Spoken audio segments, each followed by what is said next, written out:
এখন আমাদের সামনে বক্তব্য রাখছেন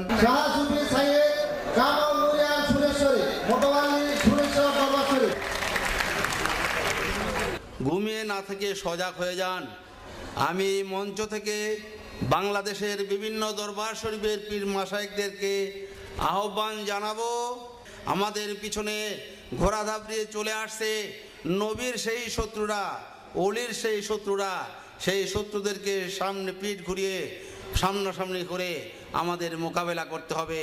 সেজন্য এখন থেকে আশেক ভাই এবং পীর মাশায়েখদের প্রতি আমার আহ্বান, আসুন আমরা একত্রিত হই। সমস্ত অলি পীর গাউসদের এই ঐক্য পরিষদ এখানে গঠন হয়েছে, আশেকানে আউলিয়া ঐক্য পরিষদ সত্যি একটা শুরু করতে হয় বিধায় আজকে কয়েক বছর যাবৎ এই আশেকানে আউলিয়া ঐক্য পরিষদ কাজ করে যাচ্ছে।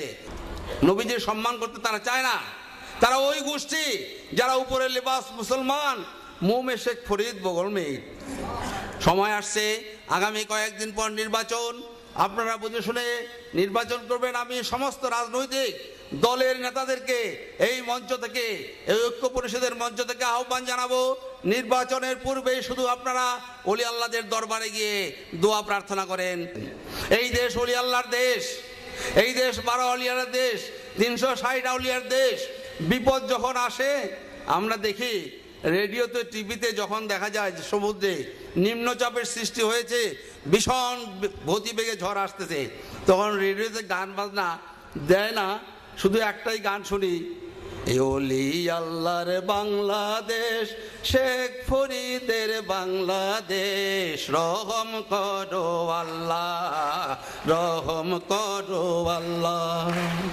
আসেন পীর মাশায়েখরা আমরা সমস্ত একত্রিত হয়ে আমরা নবীর আসল আদর্শ, নবীজির আসল সিলসিলা, ওলি আল্লাহদের আদর্শকে আমরা প্রতিষ্ঠিত রাখি বাংলায়, এই বাংলায় আমরা স্থায়ী করি।